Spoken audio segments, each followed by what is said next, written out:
All right, welcome back to Context and Clarity Live. If you're new around here, you probably don't realize any difference, but if you're are a longtime Context and Clarity Live participant, I'm going to say it's a new date and time. This is our third week, I think, in this new time slot, and I am joined by my co-host Katie Kangas. So welcome, Katie. Glad that you're here with us all the way from Minnesota. Minnesota. So. Yeah. Like we talked about this last week. We were kind of we're anchoring the middle of the country here, going north to south here, and I'm sure that as people come in, they're going to cover the east and the west, but we're holding down the middle here. We're holding We're down the doing our fort. So best. Yeah. we are, yeah, yeah. Until The someone tells missing us link. otherwise. Yeah, we're definitely that. Definitely that. I see Mark R. LePage has joined us. It looks like he's the first in today. Welcome, Mark. Glad you're joining us from Waxhaw, North Carolina, by the way. And Jessica is joining us just in time for lunch. So she's a West Coaster. She's over in LA. So we're spanning the East and the West with Mark and Jessica. Glad that both of you are here. We have a LinkedIn user from the OC in California, um, Orange County. All right, welcome, LinkedIn user. Not sure why your name isn't coming through. That's something that we don't usually encounter with LinkedIn, but we're glad you're here. Nonetheless, if you are on Facebook right now and you're commenting away and you go, hey, why didn't my comment show up like Mark's or like Jessica's did? Well, it's because you're in a closed Facebook group, and Mark Zuckerberg has rules. He says your name, your likeness, your comment can't come out of that closed group unless you give permission for Facebook to communicate with Restream, which is this platform that we use here. So there is a URL in the bottom left-hand corner of your screen right now. Open up a different tab and type chat.restream.io/FB, like Facebook. So chat.restream.io/FB, like Facebook, and it will, a couple of clicks later, you will give permission for Facebook to let your name, your likeness, your comment out, just like Jessica has right there. Thank you for posting that, Jessica. I know that's helpful for that to be there. And if you've done this before, you say, hey, I did that before and it's not working. The permissions expire at some point. I don't know the timing of it. Just give it a try. Try it again. And I, thinking about the LinkedIn user, I don't know if you can type chat.restream.io/LI for a similar situation. We've never really encountered that before. So sorry about that, if it's not working for you, but we're glad you're here. And a reminder to everybody, as you get here, come on in, say hi, let us know that you're here, let us know where you are. It's fun to see where in the world these conversations spread. We've, like I said, we changed to a new date and time, so we've sort of broken the momentum that we had for 3 years of these shows, but it's fun to rebuild a new audience and invite old friends, all of our friends, to a new date and time and a new look for the show here. We've got new backgrounds and new co-hosts and all types of things going on. So great to have all of you here. So remember, chat.restream.io/FB if you're on Facebook and your comments aren't coming through. With that, let's see. What if I feel like I've forgotten something? We're we're still sort of getting into the rhythm of the new version of the show. But have I forgotten anything that you can think of, Katie? No, I We think it's time to talk about God being in the details with the Kraken of CSI. it definitely is. Yeah, we've got a guest back in the green room that based on that nickname, I would think they're probably busting out of the green room by now. We're going to have to release the Kraken, but um, our guest today is a mentor, a teacher, and a speaker. She's a tweeter, definitely a tweeter, and a board member. She's a senior spec writer for RDH Building Science, the Hans William Meier Award winner for innovation of certification programs.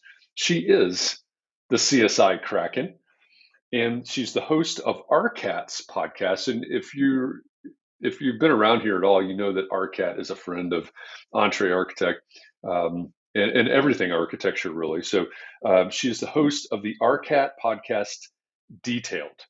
Cherise Lakeside, welcome to Context and Clarity Live. Good morning, or morning here, at least. It is morning there. Thanks for Thank getting you up for for having us. me. Oh, it's not that early in the morning. I know. Nice to be I here. know. Thank you for having me. It's great to have you here. And you and I have known each other for a long time, been friends for a long time. So it's fun to have you on the show. Um, I want to go back because a lot of us know the nickname CSI Kraken. Where did that come from? Where did that nickname come from? It's really a silly story. I came into CSI super, super late in my career. Raising a family, everything that went along with that, I didn't think I had the time. And so I joined CSI a little over 11 years ago. And by taking the CDT course, that's what kind of they're really good in Portland CSI of noticing who looks semi-interested in something and getting you involved very quickly. So before I was done with that CDT course, I hadn't even been to a chapter meeting. My instructor, who became one of my mentors and the person who put me up for fellowship, came up to me and said, "You need to be on the board." I'm like, "I don't even know you people. I haven't even been to a meeting yet." "No, we need you on the board." And so within the first year, I was on the board of Portland CSI, and we were having a conversation, and I don't know how much time you've spent around a bunch of spec writers, but sometimes when you get a bunch of them in a room, we could have some rather lengthy conversations about things. And I'm kind of an efficiency expert, like, let's just get her done. So, I had been quiet the first couple board meetings, so I was like, "Hey, can I share an idea?" And just started saying, "How about you do this and you do this and you do this, I'll do this, we're done, bam, let's move on. Does that sound good?" And the president at the time, lovely gentleman, muttered under his breath, "Oh my God, release the Kraken." And it just stuck. So then I started tweeting with hashtag CSI Kraken because I thought it was funny. And it took on a life of its own. So now there are actually CSI Kraken all over the country. There are chapters that give out CSI Kraken awards. It was never meant to be about me. I just have the biggest mouth out of all of them. But we just started our own little movement, people who kind of step up, get things done. Was with the intent behind it. I just have the biggest mouth, so, and the hashtag. So that's how I got the name. That's how I got the name. It's like, we got to get this stuff done faster, people. Yeah. And we have. The chapter's done some amazing things. Yeah. Well, so that's where it comes from. So that's a really interesting story. I mean, you pass the CDT, or you go through the CDT, and before you're even really involved in the chapter, now all of a sudden, fast. I don't know what the time frame is here, but it seems like a few weeks or months. All of a sudden, you're the CSI Kraken. There's obviously a lot of involvement between the CDT, being a fellow, at large on the board now. Why stay involved for so long? Why immerse yourself in that particular? I mean, I know that particular association aligns directly with your day job, so to speak, but what you do, but why so much involvement over all the years? Well, I joke that CSI is the best kept secret in the industry. A lot of people, when I mention something about CSI, their first reaction is, I'm not a spec writer. I don't need that. And they don't truly understand what we do in CSI, which is, we don't just teach spec writing. We teach project delivery education from cradle to grave. And so in CSI, unlike many organizations, any discipline is an equal member at the table.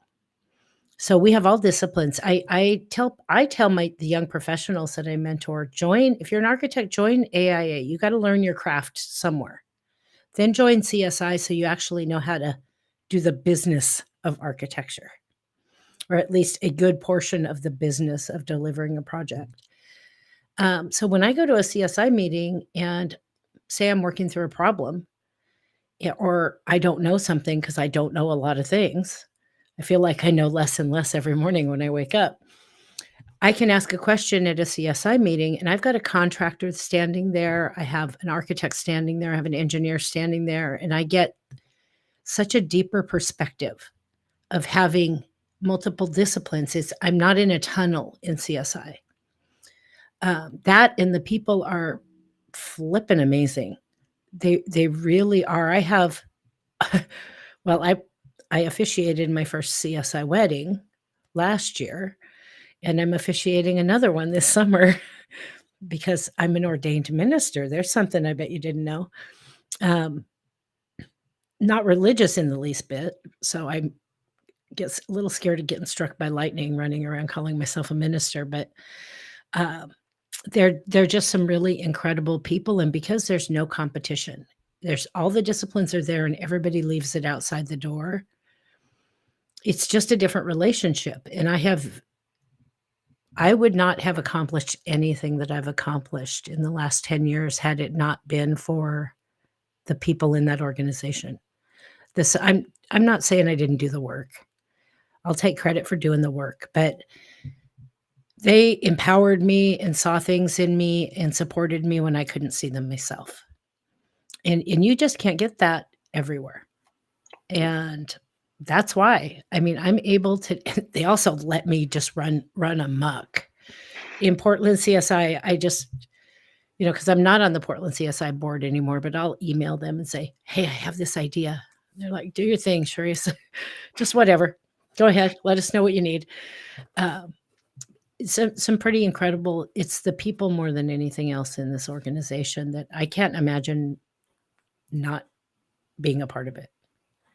And I can't sit around and not do anything with anything that I am a part of. So that's my why for CSI. I love it. I was listening to your podcast and I had not found it yet. So I really appreciate detailed on ARCAT, and you really just have amazing conversations. And what you seem to be doing is closing that gap of knowledge where architects make documents and set them out there to be built. But you're wanting to close that gap because so much is learned in the field. And as a young architect, it's really hard to get that ocean of knowledge. There's just endless amounts of information that we can gather. And so I really appreciate how you've been doing that.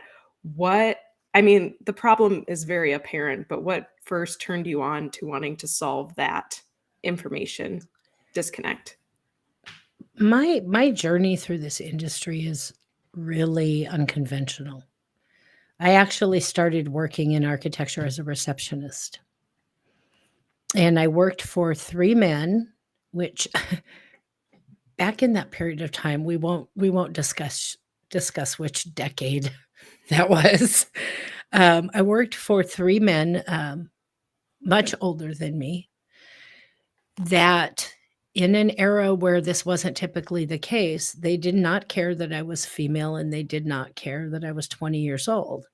They cared that I was smart, and I was constantly saying, but why do we do that? Show me how to do that. And so I am truly a trained in the trenches spec writer. And I was at that first firm for 22 years, and I wore every hat in that firm. The only thing I didn't do was draw. I am not a designer. Don't pretend to be an architect, not even close. I'm not sure that I would ever want to be either.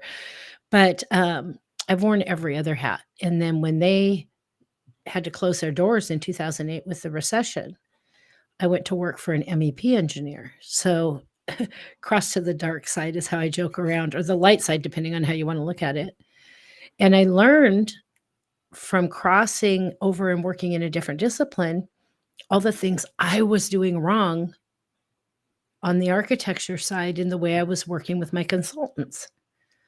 I got this completely different vision. And had I not had all of that support and all those people that would teach me things, because I didn't go to college even. So I really learned on the job. And so it's important for me. I know how valuable that was for me to get that real life education. So lessons learned, whether it's teaching the CDT or doing the podcast, all those nuggets of information that I gained over the year were game changers for me in how I worked throughout my career.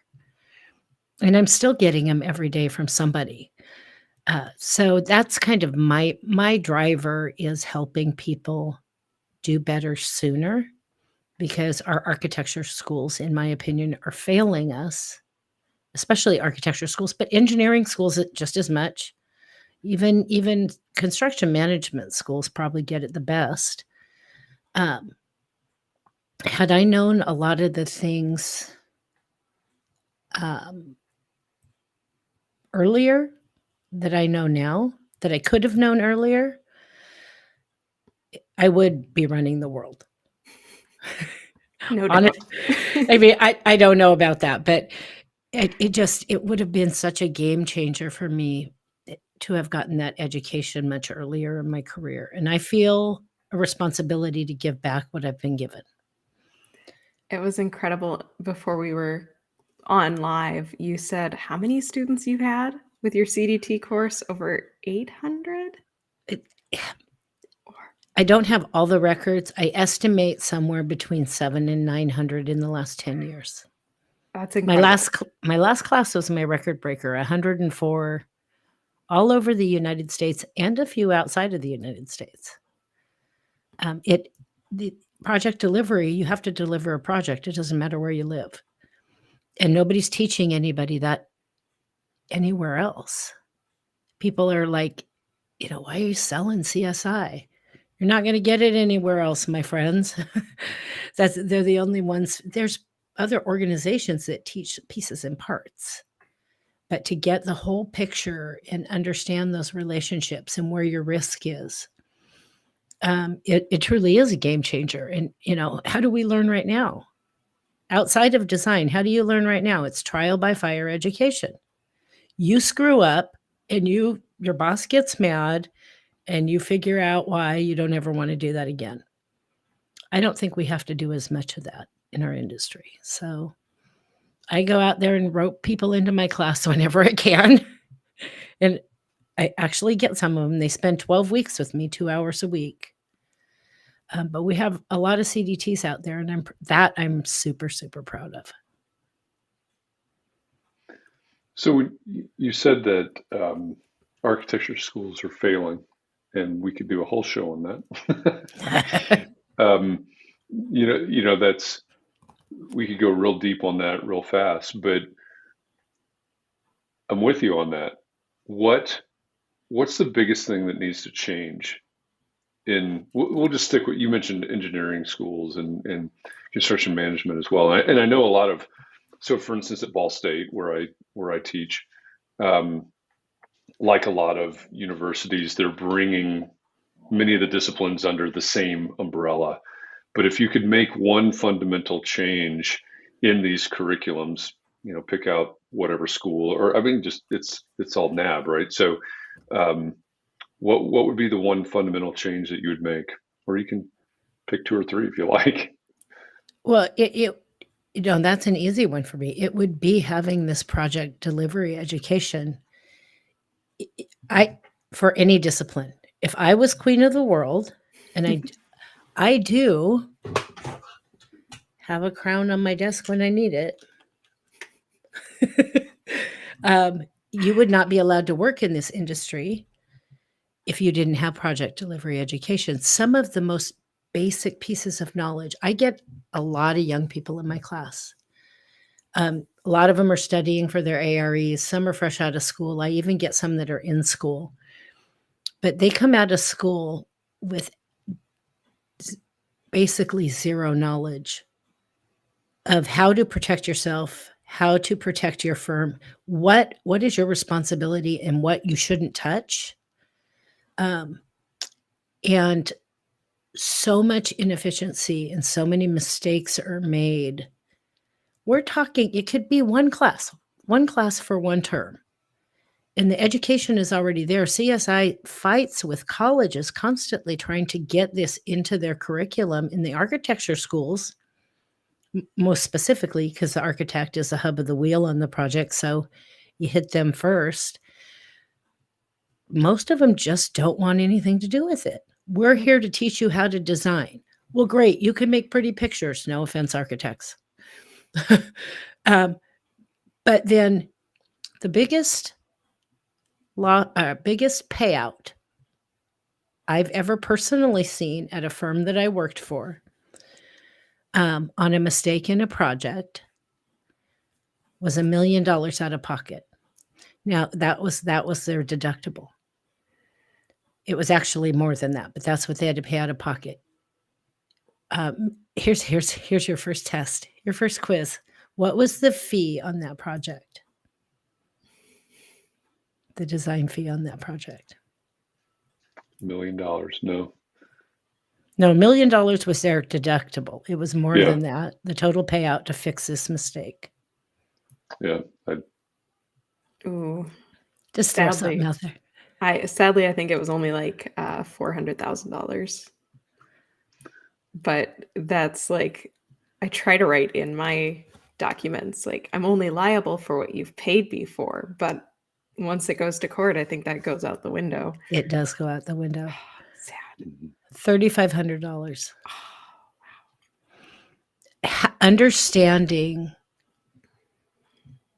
where your risk is and who's responsible for what is critical. But yet they give you none of that in architecture school. And engineers get zero. Some people will argue with me, no, I had a professional practice class. Yeah, and I bet you they talked all about marketing and that kind of that end of the business of architecture, but not actually, there's zero in contract documents, yet what you're held to legally are your drawings and your specs, and they're equal in the eyes of the law. And precedent statements in your contracts don't get you anywhere either. So, that's something that if it was up to me, you would not be able to work in this industry without that base. And that's still kindergarten in our industry, but at least you're dangerous enough to ask the right questions. That's my goal, to make you all dangerous enough to ask the right questions. Release the Kraken. Well, we've got to say hello to Christian, because he said writing specs may be late for learning about writing specs. So Christian, welcome. Glad you showed up for this conversation. Cherise, if you don't know Christian, he's a spec writer based in Ithaca, New York. So I do know. I do. Drawing a blank on whether we've actually met in person. Please forgive me for that, Christian. But I do know who you are. I've met so many people in the last 10 years that I get myself in trouble with that one all the time. But yeah, I have people in my class who've been in the business 35 years that they're going, I didn't know that. Mm-hmm. I didn't know that. And somehow, but I've never had a problem. That's another great statement. But I've never had a problem with it. When I tell them, you can't do that. You cannot do that. You're putting yourself at risk. Well, I've never had a problem until you have a problem. Right. So, is it worth it for you to keep risking that over something that's so easy to fix? And I'll be perfectly honest, a lot of our contract documents are grossly inefficient because people don't actually follow the standards. They create work they don't even have to have. That's my 2 cents. You asked. Oh, well, this conversation around risk it hits the core, because it's often what drives people to do or not do certain things. And I hear a lot about it, especially former firms, like, oh, we don't do that. We can't risk it. And learning to knowledgeably manage that risk seems to be where the power is. I'm curious what the next step is. You've empowered these people with your class. They go out into their projects, but everyone else on their project, you talk about the architect as the hub. What is their first step for onboarding the rest of the team? Well, and that's a difficult one, because it kind of depends on the environment and how empowering their firm is.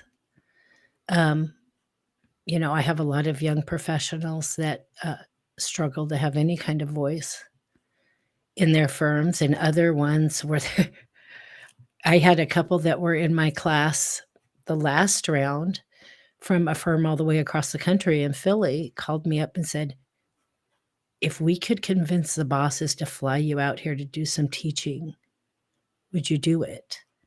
And I'm like, Philly? Yeah, cheesesteak? Okay, I'll come to Philly. And their bosses have decided to wait a while. So we'll see if they'll actually do it over the long run. But what usually happens is it's just like when you do a random act of kindness, there's a ripple effect that you never see. The same thing happens if you can get one person in a firm to get the base knowledge, and all of a sudden they're questioning things that nobody's ever questioned before. They're pulling out their CDT textbook and going, here, it says it right here. You can't do that. A submittal is not a contract document. Did you know that? Do you know how many people don't know that? And so they get a submittal and they mark it up and they make a change to the project and send it back. That's not a contractually accepted change because that's not a recognized vehicle to change the contract. So if that thing you just changed on that submittal fails, guess what? The architect just took on the contractor's risk by making that change on the submittal and not doing it with something like a change order. There's so many of that type of thing that people don't know. So they go in and they challenge their bosses. I would say a huge chunk of my students these days are in my class because somebody else they know took my class. Or somebody they respect said, you need to take Cherise's class. Right now, that's the only step we have, is to try and get the word out there more, which is why I tweet so much. Since I heard your intro, she's a tweeter. I tweet a little less these days just because Twitter's a little bit of a dumpster fire at the moment. Hopefully that'll change again. But really, that's I'm one person. There are other chapters all over the country that do teach a CDT. I want people to know is that CSI is not for spec writers. CSI is for every single person in the industry, because just getting that change in mindset, I think, will bring more people to the table to get that education, because it will be the single most valuable thing they do, and they'll use it the entire rest of their career, whether that's 10 years or 30 or 40. Yeah, that's an important point, and I'm sure that's lost on a lot of people. It's CSI, it's specifications, but obviously so much more. So, what was the path between, CSI, CDT, CSI, and all of your involvement there, and then now ARCAT and the detailed podcast? How did that come about? How did the podcast itself come about? Oh, the path has been a crazy one. About the time I joined CSI, shortly after that, my youngest son left for college. So the last kid was out of the house, and all these things I didn't have time to do before in my career, I could do whatever I wanted. And so I did all the things. Started speaking, got really involved in CSI, went beyond the chapter board. I chaired some institute committees for a while, eventually was on the institute board for a few years. Going to all the conferences and started speaking. And the more I was speaking, I started speaking more. Total nut job on social media. LinkedIn, mostly LinkedIn and Twitter. And so I started getting to know some people like you and Mark LePage and Demetrius, and, just peripherally. And I got a call, and then I was part of an effort a few years back that we called Let's Fix Construction. And the website is still up, and we were getting guest blogs from people about, again, lessons learned and things in the industry that needed to be fixed. And we also did for me, it was a fairly short stint in podcasting, but podcasting is a lot of work and, in busy schedules and stuff. And so there was did that for a while. And I got a call one day or an email from Mark. saying, we'd like, do you think you might possibly be interested in hosting a podcast, and would you like to talk about it? And I'm looking at an email, looking around like, who's he talking to? And so we had a meeting, and I'm like, Mark, you know me, right? I just want to make sure you know what you're asking for here. And we talked about it, and then we had, I decided that sounds interesting and kind of fun, especially since Gable Media is doing all the heavy lifting, doing all of the production and editing and all of that. And so then we had a meeting with the head honchos over at ARCAT, and it was kind of funny. And I said, here's my thing. If you guys are really like just wanting this perfectly well-behaved, Barbara Walters, I just want to make sure that you know me, because it's not going to be me. I just want to have real conversations with real people. I want to know the challenges they had on their projects and how they solved them. And I don't want to feel like I have to constantly check myself or be worried. I just, I want to look into their eyes and get all the knowledge. And they're like, nope, we're all good. And so we decided, let's do 10 episodes and see what happens. And now we're over 50 episodes. And I don't know, somewhere it seemed to be working for people. And we're having some great conversations talking about real things. And I think that's why it's going so well. We're resonating with people because there's a lot of podcasts out there where you can tell me about your pretty building. And there's a place for those too. Absolutely. But that's not the podcast I wanted to have.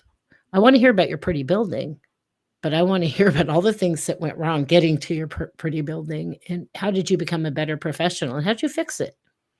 And I tell my guests before we start, my goal by the end of this podcast, and you resonated with me when we were talking before we started this, my goal is to have at least one person run from their computer to their desk and go, I'm going to go fix this because of what I just heard, even if it's just one.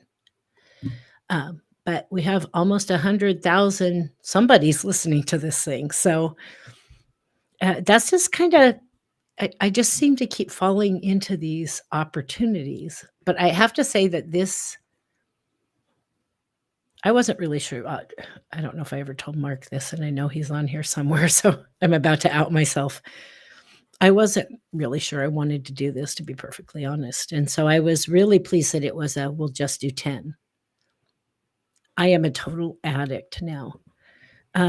I get to meet some of the coolest people, which is what I love about doing it, and hear interesting stories and some personal things too, because I always throw a couple of crazy questions in there. When I interviewed a gentleman named Collie Hodges from the Houston Zoo, my first question to him is, if you could be any animal, what would you be? And then of course the world not domination question at the end of the podcast. Every single guest gets that question. What is your world domination statement? Because that's another hashtag, total world domination. That's my goal. So, I don't know how I fall into this stuff, except for I think I have sucker written across my head in really large letters. And they know Cherise isn't probably going to say no, although I'm getting better at that. I'm picking and choosing, but I like doing things that give me joy, and teaching CDT gives me joy, and doing this podcast gives me joy. And not that I want their heads to get big or anything, but Mark and Demetrius are pretty awesome people to work with. And again, they totally let me do me. I sent out, they got a message from me recently. We need t-shirts. We need t-shirts that say Gable Stable. They're just, I'm sure they're at their desks rolling their eyes almost every time I sent a message, like, okay, Cherise, or whatever. They're a pretty great team to work with, and they make me sound really smart, and the guests are happy and they feel the same way. So if you're enjoying it, you should be doing it, correct? I love that you shared that you started your career by asking questions. And I love that about the podcast, that you do seem to find niche areas and you dive into the technical details that would improve someone's daily practice. And you do seem to get to that deeper level that it's so hard. There's so much information to skim over. It's hard to dive deep and find those little nuggets. So I do find it very valuable in that way. I'm hyper focused on that because that's really what I want to know. Again, I can go listen to 100 podcasts about somebody's pretty building. And I really shouldn't say this either. I'm not much of a podcast listener. So it's really mind blowing to me that almost 100,000 people are listening to mine. But that's what I want to know. I want to know how you got there, because my whole career has been finding a way to get there, on my own, figuring it out, and people who would answer those questions for me when I couldn't figure it out. So I want them to answer those questions for other people. So I'm looking for those things. It's a little hard sometimes because I'm not an architect. I'm like, I have no idea what you just said, but that sounded really good. But that's the goal, hopefully, is for people to learn. I'm loving doing it, though. So they're stuck with me until they boot me out the door. Sounds like that would actually be hard to do. Kraken has lots of ways to hold on. Well, I think, what you're saying about, these are the stories. This is what you want to know, right? This is your exploration. This is what you're curious about. And I think, that's what we all want, right? We all want the story. All want this exploration, and I think, going back to the beginning of your story, you didn't even go to college. This, I think, is the way you said it. But yet here you are, right? You've asked the questions and you've learned the things and you've put in the work and you've developed the skills, and now you're sharing all of those things. And I think that's a journey that can resonate with a lot of people. There's obviously there are going to be a lot of people in this audience that did go to college and have degrees in architecture and whatnot, but they've still experienced the struggle of coming up in the profession. And I think that's a lot of the value that you share. And I love the format. I love what you're doing with Detailed, because you're exactly right. I could tell you that, I worked on some project, back when I actually did architecture, worked on some project. Great. Who cares? So did everybody else. Worked on a museum project. So did a lot of other people. What's unique about that museum? What's stand out about that museum? And one of my favorite stories about a museum that I worked on was being just this junior person in the office. Somebody walked up to me one day and handed me a napkin, like a literal napkin sketch with the concept of a stair on it. And, I was 25 years old or something, full of attitude and something. But I looked at that and went, what am I supposed to do with this? Right. And what I was supposed to do was figure it out. Take that, turn it into the actual stair in this museum. And at the time, I didn't appreciate that. Now I really wish I had that napkin. Now I didn't go to that project. It was in Chicago, and I moved out of Chicago before the construction was complete.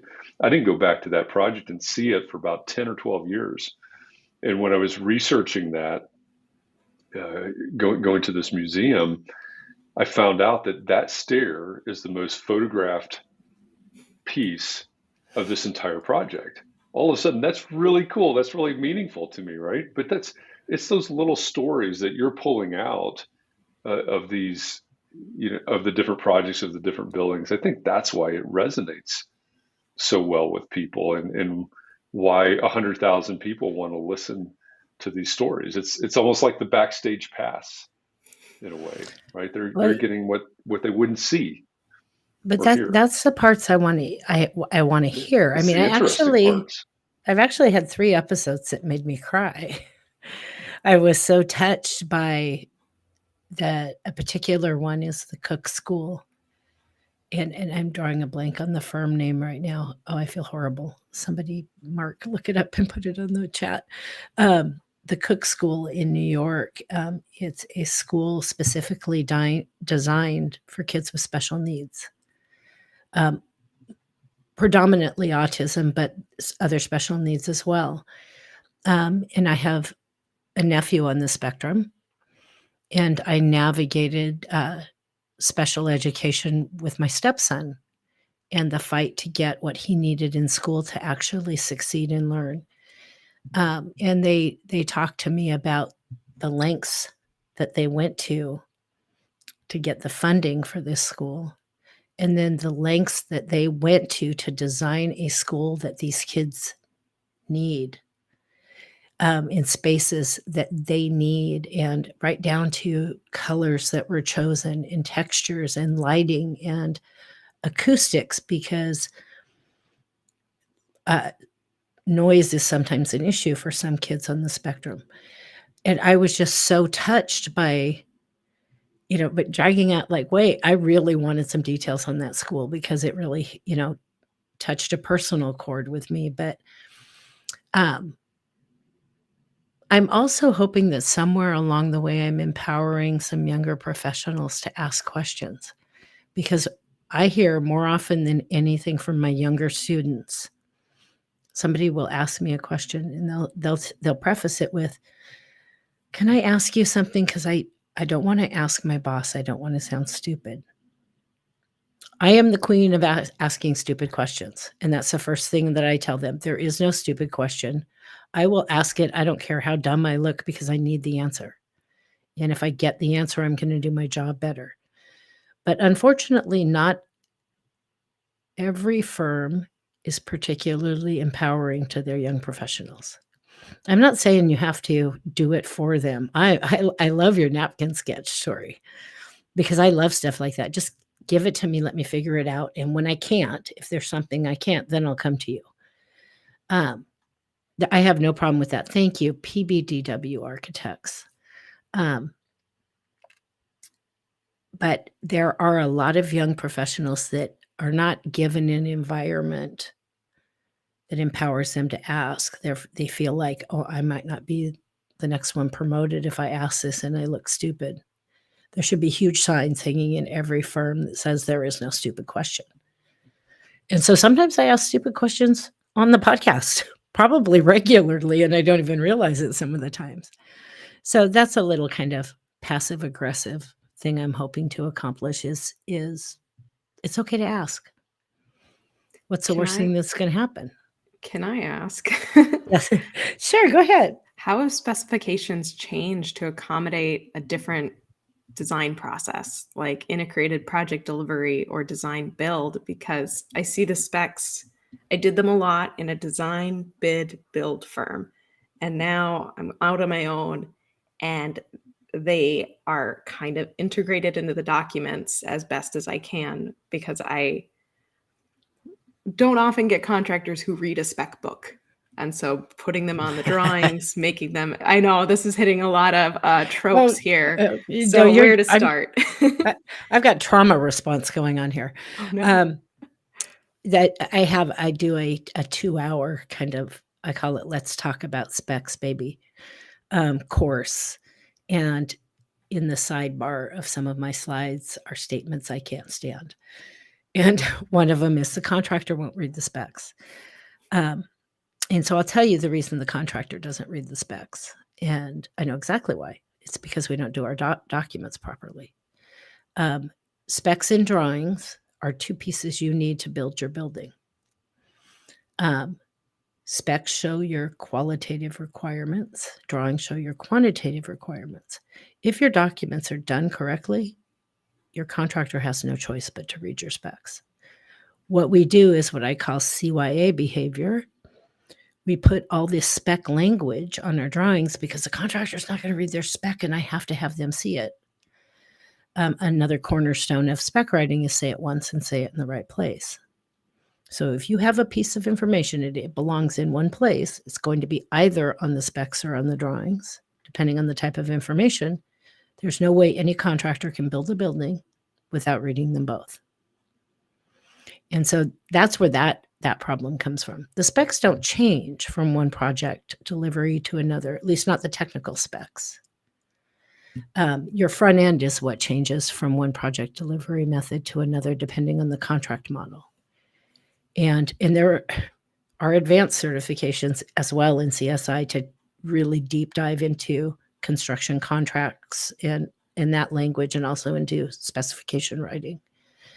But it's just some of it you're going to get. Even CSI can't give you everything.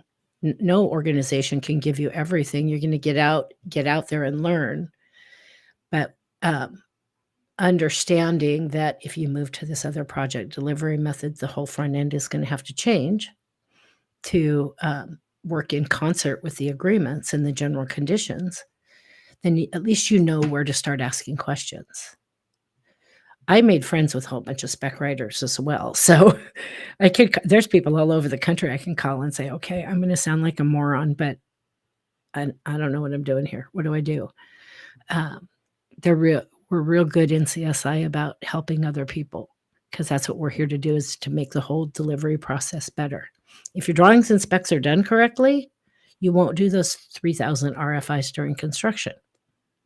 That'd be great. But how do specs work if you're doing a design build project?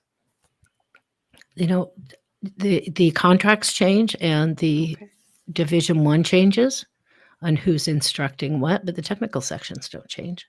You bring them in right away, and I mean, if it's design build, say it's a mechanical firm, and it's a design build firm, then they're going to be the prime. So there's going to be differences in the front end, but the technical sections for a project are the technical sections. That's what you need to do the job. So it's all the contractual requirements up front that you have to address if you change to different project delivery methods.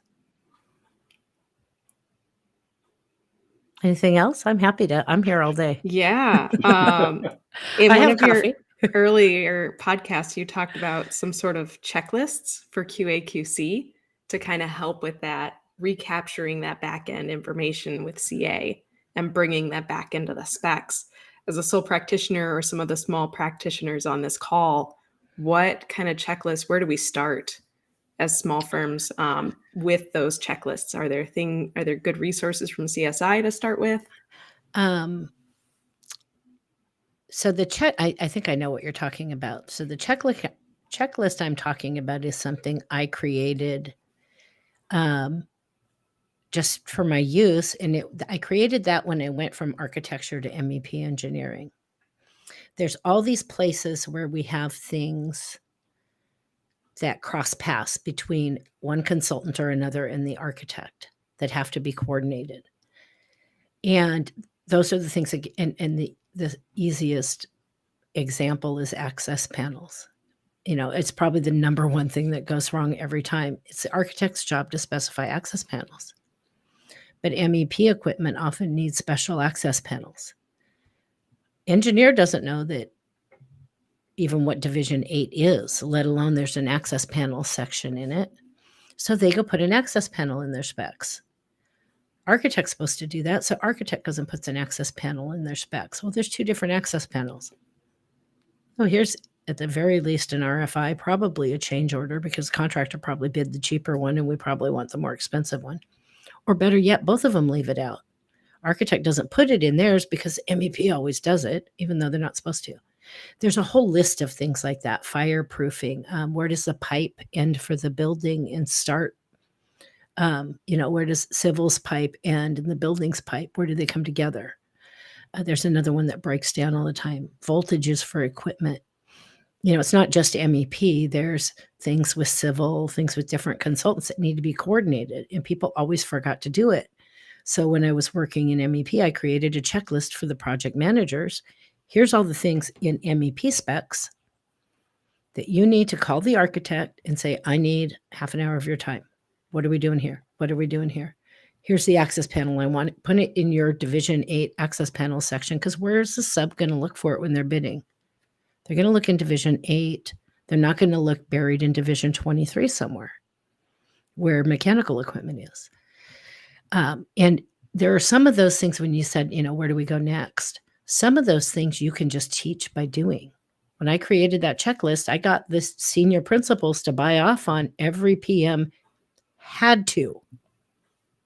Their bonuses were dependent on a couple of different things, but one was that they took that checklist and called the architect on every project and coordinated all the items on that list.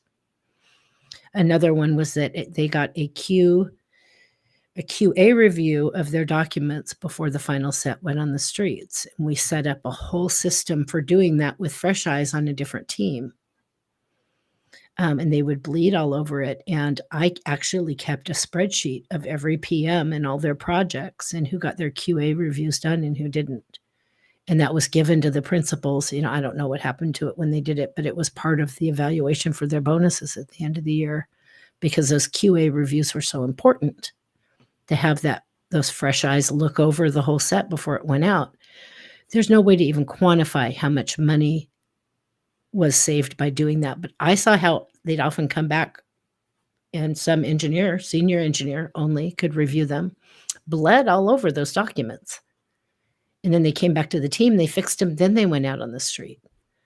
There'd be no way to even add up what kind of litigation that may have saved, or just the time suck that can be CA if you don't have good documents. This is resonating a lot. When I was at a 20-person firm, once a month, one person would do a CA review in lessons learned in the field so that we could have lunch together and learn from one another. Another once a month thing was like Revit lessons and how to improve practice. So anyone doing Revit came and had lunch together and we shared. And it's the sharing of stories that helps these details stick. So it's really great to hear how you're doing that. Sorry, Jeff, I kind of hijacked this as a personal spec writing lesson. My last question is, when is the book coming out? No book. With the advent of social media, I've got the attention span of a gnat. That's what I wanted to be when I was young. I wanted to be a writer, and I wanted to travel all over the world and I thought you were going to say a gnat. No, no, I don't want to be a gnat. I wanted to travel all over the world and write human interest stories. And so, people ask me all the time, well, why don't you go do that? Well, now I don't have the patience to write. But I kind of get to do this with my podcast, it's not my podcast, with ARCAT's podcast, but that getting to be the host of this podcast, I kind of get to do that. And we may be talking about buildings, but I'm getting to know these people too. I have standing invites in a number of cities now. If you're in town, Cherise, let's have lunch. I'll go show you the building. So yeah, I am not writing a book. And I saw that, Mark. No book. No book. Well, I'm glad you sort of caught yourself there, because I think it's not a book, right? But the podcast, that idea of writing human interest stories. I mean, that's really, in my mind, that's what you're doing with the podcast. Is you're like you said, the pretty project, the pretty building, but you're pulling the human interest story out of that project. It's narrow around the materials and the products and the details, etc. But it is a human interest story about the project. And so I think you've accomplished your goal there. That's fantastic. Well, I believe that, it's kind of funny. As long as I've worked in this industry, I used to be irritated. I'd go to a conference, and I'm there with a bunch of architects, and we'd all go out to lunch somewhere. And you couldn't walk one block without them stopping every 3 seconds to look at some stupid thing on a building. It's like, I'm hungry. But over time, and the more I've gotten involved in this business, and the more that I have come to learn and understand more, buildings really do. And I don't know, maybe I'm just a bigger marshmallow now than I've ever been, but I have walked into the first building that ever moved me to the point of tears was St. Peter's in Vatican City. I didn't think that was possible. It's just a building, right? It's just sticks and concrete and whatever, but that's not the case. In that, I think is kind of an epiphany moment that there's more to what we do than just putting up these sticks and concrete. People have to live and be in that space. And so the people behind designing those buildings do matter. Another one that I did recently that was amazing, Brooks and Scarpa did this building called The Six. It won awards, The Six, on Skid Row in Los Angeles. This is one of the ones that made me cry. And they just happened to be here just this last week in Portland for our Portland CSI annual industry forum. They were our keynote speakers. So I got to meet them in person after doing the podcast a few months ago. But we got into this big conversation. You know, the Six is this very modern cube looking thing that does not look like affordable housing for veterans and formerly homeless people. It's just not what people normally do. You know, it's just like, here's this box as cheap as you can get it. And this is a really notable looking building. And so we talked about that. And, I don't listen to my own podcasts, so I don't know how much made the final cut because I think I sound terrible in all of them. But they told me about the work and effort they put into actually meeting with the homeless community. Like one of the things that they had done is moved the courtyard from street level. They had this big outdoor space. And the community that they were meeting with, the veterans and the formerly homeless people, told them, we wouldn't feel safe with the courtyard there because it's just, you could just walk right up from the street and the building's on Skid Row. So they moved this big outdoor space to the second floor so that it could be secured from people walking by on the street. Everything that they did in this building was very much with the humans that would be living there in mind and what would make them feel safe and secure and feel like they mattered. Those kinds of stories, you start looking at buildings in a different way when you get the people behind them, where all of a sudden now you can see the heart behind what you're looking at in front of you. So that, yeah, I get my warm fuzzy fix out of pretty much every episode. Well, that's good. I'm glad that you do, and I'm glad that you're pulling these human interest stories out of the podcast. I think that's really important. I think that's why it's popular. So I know we're a few minutes past time, but if you've got another minute, maybe the last question is, what's on the bucket list? What's a project or a building or a firm that you would really love to have as a guest that you just haven't gotten yet?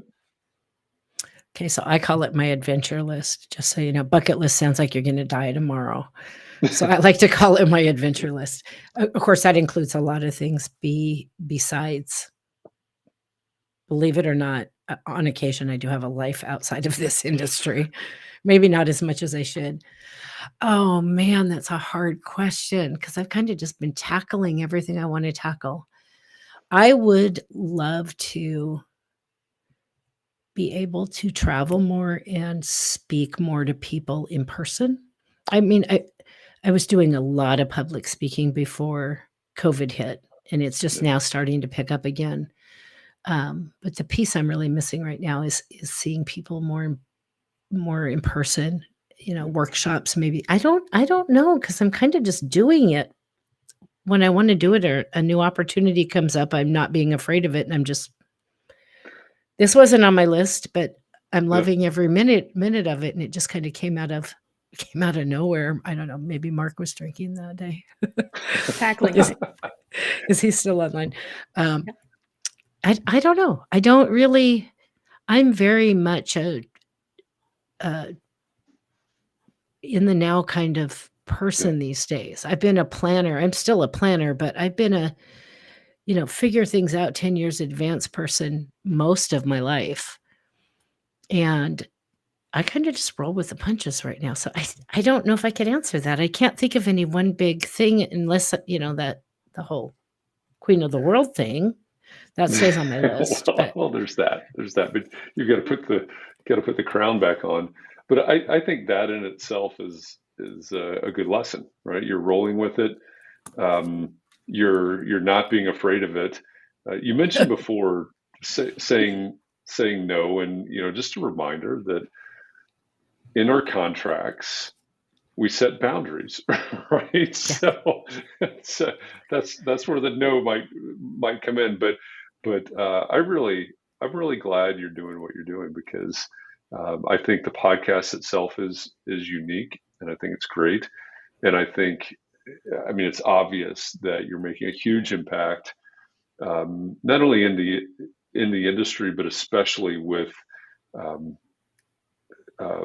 younger people in the industry, and in the future of where all of this is headed. So I appreciate you for having this conversation with us, and for the podcast, and everything that you're doing as a teacher and mentor. It's just fantastic, and it's great to see you.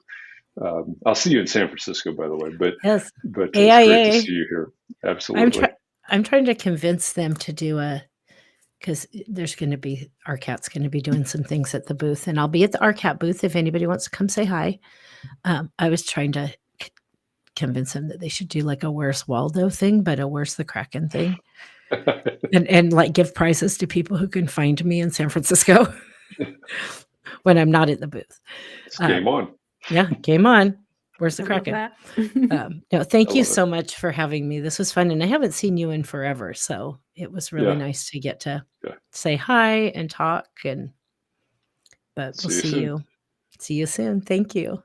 Absolutely. Thank you so much, Cherise. This is great. And thank you, Katie, for being a great co-host on these shows. It's been fantastic. And to all of you out there in the audience, thank you. I used to say this pretty much every day, definitely every Thursday, when we were doing these Thursday afternoons, but it's because of all of you making this show a thing that we get to have these conversations. This would not work if it were just the whims of Jeff, although that might be an interesting punk band. That's not how this show would work. So thank you all for this opportunity to talk and reunite with Cherise. It's been a thrill for me, and I'm pretty sure that you all got a lot out of this conversation. So thank you for that. And I'll close it the way I always have. Please be well, stay safe, keep those around you safe and well. Take a little bit of time to breathe, relax. This is a new mantra for me. You got to find a way to rejuvenate. It's really important. We do a lot. We take on a lot. You got to pace yourself. And we'll be back again next Tuesday. Oh, I forgot to put the little banner up. Where'd it go? Hang on. Forgot. We'll be back again next Tuesday at 2 p.m. Eastern, not Easter. Blair Renz, the author of the Win Without Pitching Manifesto, will be our guest next week. So join us for that, 2 p.m. Eastern next week. Thank you, Cherise. Thank you, Katie. Thank you to all of you. And we'll see you again on the other side. Thanks, everybody. Thank you.